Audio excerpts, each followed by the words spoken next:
For 3 years, she came every night at 1 a.m. She never spoke a word until tonight. Sho, the owner, had long stopped expecting a voice from the young woman at seat number 4. Tonight, rain poured harder than usual. The door slid open, and she stepped in, silent as always. Number 4. He'd never known her real name. She'd never offered it. The ritual began. The usual hand gesture for the usual order. Sho prepared it without needing a word. She ate with the same meticulous silence, her face hidden behind steam and long violet hair. When she finished, she placed the exact change on the counter. But tonight, there was more. With a trembling hand, she slid a small folded square of paper across the wood. Sho's hand froze mid-air. In 3 years, this had never happened. He opened it. The shaking ink read, "Thank you. I am leaving tomorrow." 3 years of silence. And now, a goodbye scribbled on a scrap of paper. She had appeared without warning 3 winters ago. Same seat, same time. Every night, her hand would lift, 2 fingers tapping the counter lightly. The only words she ever offered. Number 4. That's what I started calling her in my head. It felt less lonely that way. Spring rains turned to summer heat. Autumn leaves fell, and snow piled up. She never missed a night. She ate in the same careful silence, paid with exact change, and vanished into the dark street. I stopped wondering why. It was easier to just serve the bowl and pretend we were both fine. And every night, she would leave without a backward glance. Tonight, she had stayed a moment longer. A piece of paper. That's all it took to shatter 3 years of quiet understanding. Thank you. I am leaving tomorrow. The words echoed in his mind like a door slamming shut. Where are you going? She didn't look up. Her hand trembled as she retrieved a small pen and tore a corner from the paper. She wrote slowly, each stroke a struggle. Then she pushed the scrap toward him. The ink read, "A place I've been running from." The letters were shaky, desperate. Running from what? Please, I need to understand why tonight. She shook her head, a thick tear rolling off her chin. She pressed her trembling lips together. Sho didn't press.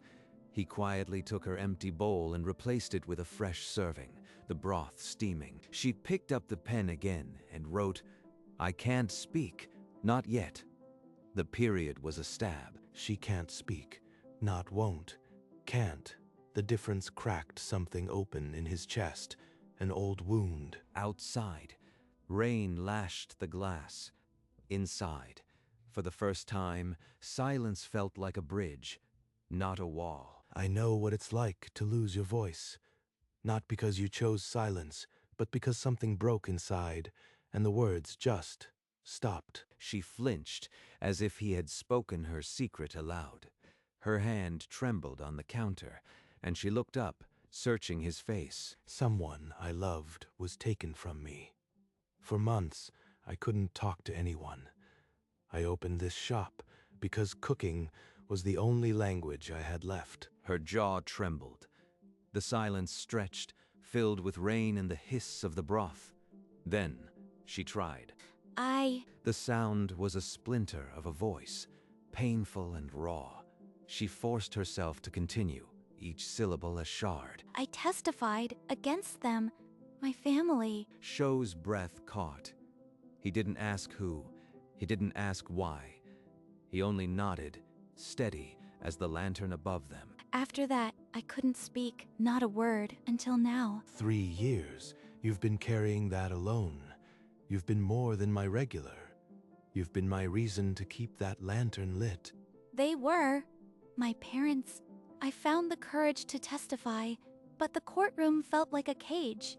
Every word I spoke was used against me. When the verdict came, no one looked at me. I hadn't been brave. I'd been a traitor. Her voice cracked, but she didn't stop.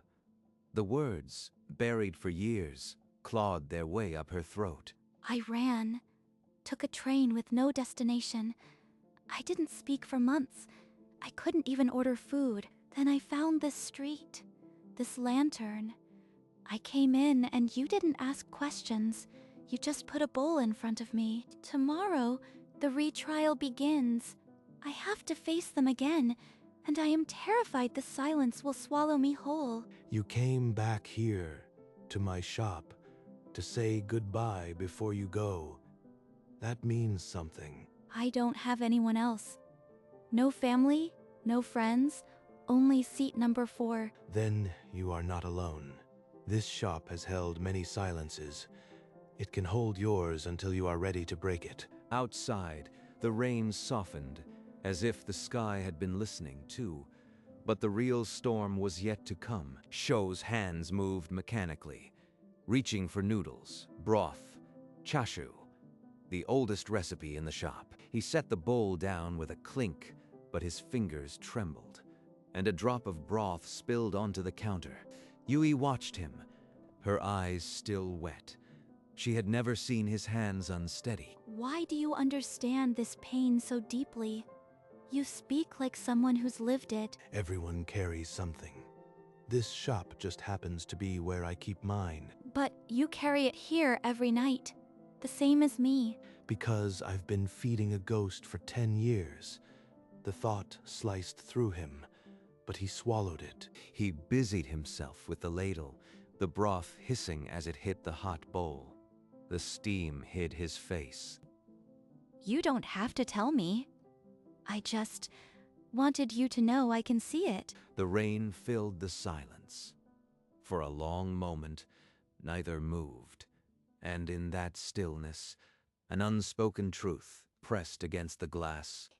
You never asked my name. You just called me number 4 in your head, didn't you? I didn't mean to be cold. It was just easier. I am sorry. I didn't mind. It made me feel like I belonged here, but I need to know, who did you lose? For a long moment, Sho said nothing. Only the steam moved. Then a tear slipped free. He pressed his towel to the counter, as if pushing something back. Someone I couldn't save. A long time ago. After that, I stopped being able to sleep. This shop was my answer. I couldn't heal, so I fed. I couldn't speak, so I cooked. And I've been the one you've been feeding for 3 years. Neither of them had planned to be each other's anchor, but the silence spoke it. The rain drummed softly. Inside the small shop, the emptiness between them had vanished. Her name was Akari, my daughter. Every Sunday, she'd sit right there at seat 4. It was her spot.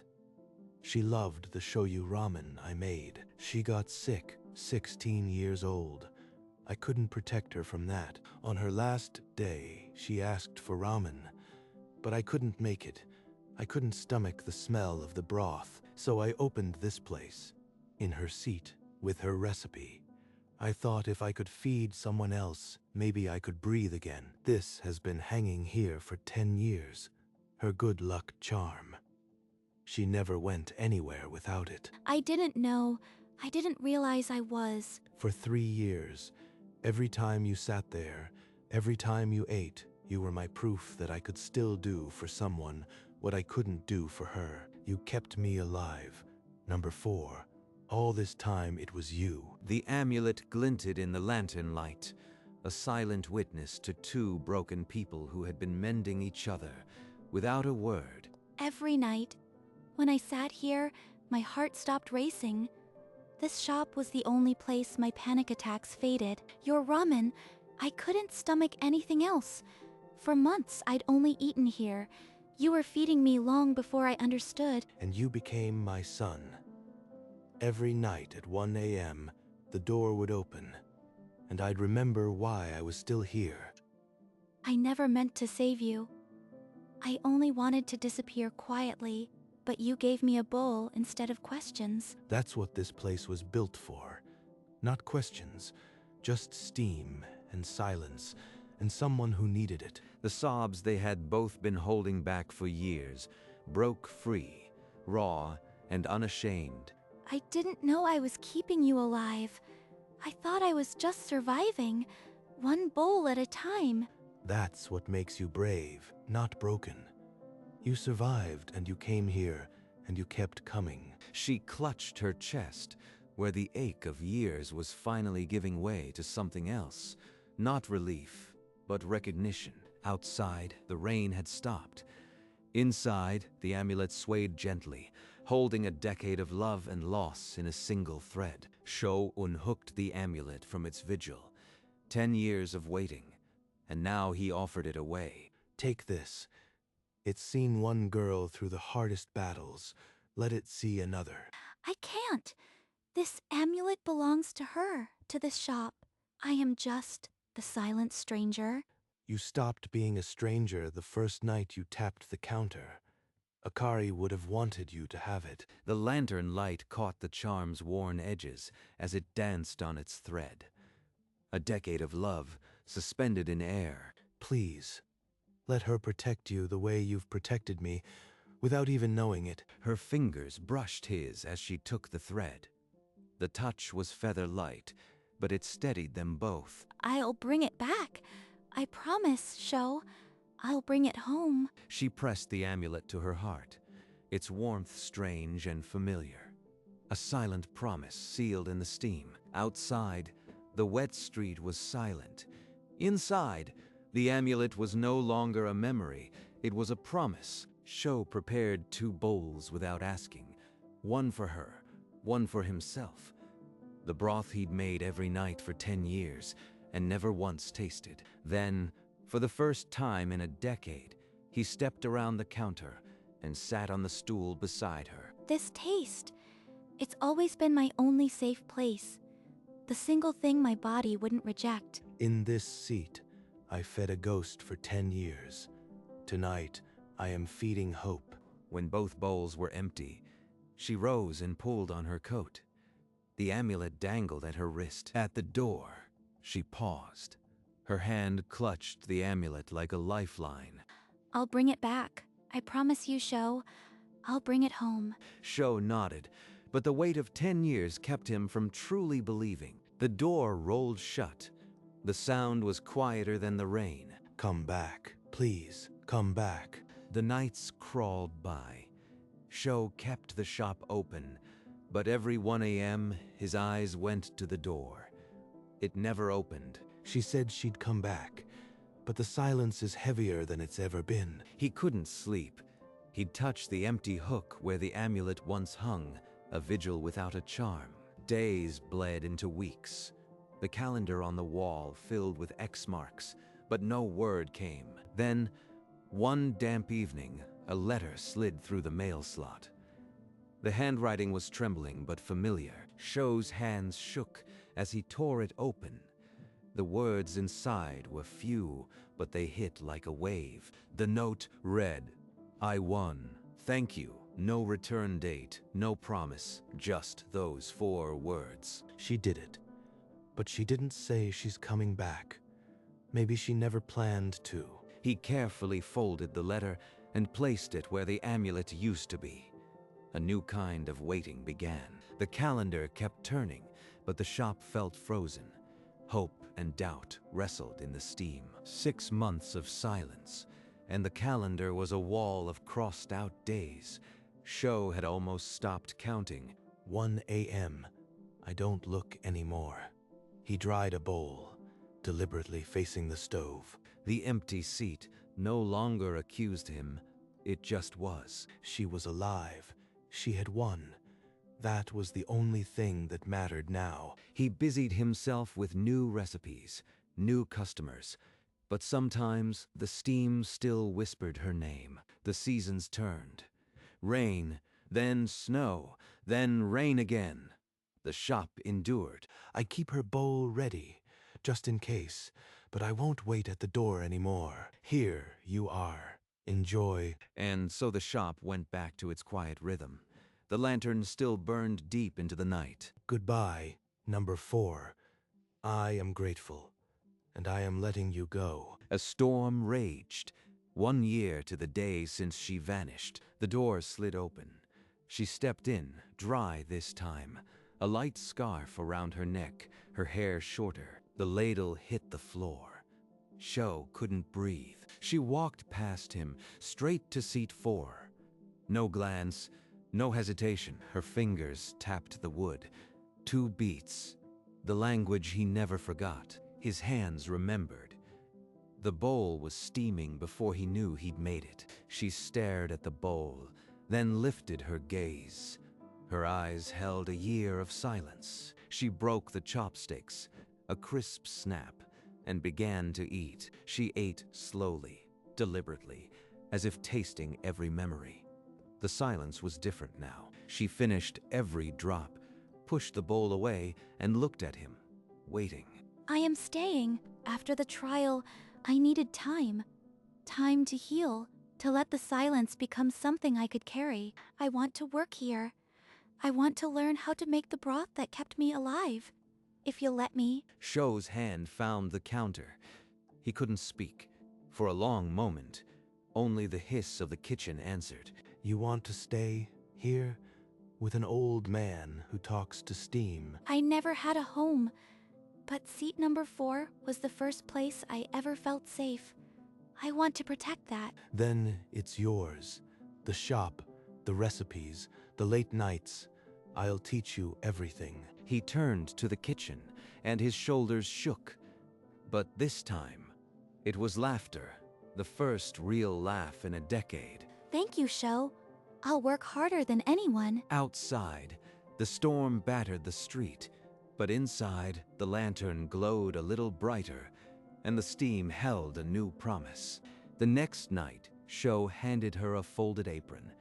It was the spare he'd kept for years, waiting for someone to wear it. It's a little big for me. First lesson, the broth. It's the soul of all ramen. You'll watch tonight, and tomorrow you'll stir. Don't burn it. Don't spill it. Show him you can do this. She watched the bubbles rise, the way he'd skim the scum with a practiced flick, a quiet dance she'd never noticed before. A regular customer, a salaryman, looked up from his bowl. Shop feels different tonight, he said, happier. Must be the new apprentice. She's a quick study. For the first time in a decade, Sho's heart didn't feel like it was waiting. It felt like it was beating alongside someone else's again. A burble of broth splashed over the pot, and Yui gasped. They both froze. Then laughter tumbled out. Real, unguarded laughter. Welcome home, number 4. Months later, Yui's hands moved with quiet confidence. She no longer flinched at the hiss of the boiling pot. What if we added yuzu to the shoyu? Something bright for spring. Akari loved yuzu. She'd ask for it on cold Sundays. Then, let's honor her with a new dish. Our first creation together. Yui and Akari. 2 names I never thought I'd say in the same breath. This shop needs a new name, one that holds both of them. A week later, a new sign was lifted. The painter blended the kanji, a union of past and future. It's beautiful. I can feel her in it. The amulet should hang at the entrance. Let it guard everyone who comes in. Yui tied it to the door frame. Morning light caught its colors, and the shop held its breath. A year later, the ramen shop thrived under their shared hands. Yui had become a full-fledged chef, her silence long gone. Late nights, they cleaned in comfortable silence. The shop felt like a home, not a refuge. One night, the door slid open. A young man, hood up, walked to seat 4 without lifting his eyes. Sho caught Yui's eye. She didn't need words either. Yui moved without hesitation. She filled a bowl with the same order she'd once eaten in silence. She learned the most important lesson. A bowl of ramen is sometimes the only welcome that matters. The young man hesitated, then lifted the spoon. Yui turned back to the stove, giving him space. Sho stepped to her side. Together, They watched the steam carry the silence upward. The seat had held so many stories. Tonight it held another beginning. The lantern burned on, waiting for the next soul who needed a bowl more than a question. Yui slid the bowl across the counter with a gentle nod. No words, just the same quiet welcome she'd once received. The young man stared at the steam for a long moment. Then, tentatively, he lifted the spoon. Sho watched from the kitchen, his eyes glistening. He'd seen this scene 1,000 times, but never from this side. Hours later, after the last customer left, they stood behind the counter, cleaning in silence. You've become the person I needed to be. I learned from the best. A small smile crossed Sho's face. He didn't argue. The shop had found its next guardian. He could finally rest. Yui hung her apron on the hook where the amulet once rested. The cycle was complete. Outside, rain began to fall. But inside, the steam rose like a prayer, and the lantern burned on. After the last customer had gone, Sho set 2 cups of barley tea on the counter. Yui settled onto her stool. No longer just a customer. Sho took the seat beside her. Akari would have loved this. 2 people who couldn't talk, finally finding words over a bowl of ramen. She's still here, Sho, in the steam, in the recipe, in the sound of the door at 1 a.m. You know, for years I couldn't taste this broth without bitterness. Tonight, it just tasted like home. Then, let's toast. To the future. To many more nights at seat number 4. The tea was warm, but the silence between them was warmer. The amulet at the entrance caught the lamplight, its thread swaying gently. For the first time in over a decade, the ramen shop didn't feel like a memory. It felt like a beginning. In a small shop on a rainy street, 2 people who lost their voices found a new one together. The amulet hangs as a quiet promise. One girl's courage, another's love. Both at home now. The lantern never goes out. It holds the steam of 1,000 silent welcomes. Seat number 4 holds the imprint of every silent hour. But now it hums with a name. Sometimes, the deepest stories are told in silence, and in a bowl of ramen, 2 broken hearts learn to beat again, 1 spoonful at a time. The shop remains open, the lantern stays lit, and every night at 1 a.m., the door still slides open, waiting. Not with hope or dread, just with a bowl of ramen and the promise of silence shared. The amulet turns in the steam, a tiny guardian. A story ended, but the meal goes on. And somewhere in that quiet shop, 2 people sat across a counter, and neither needed to say a word.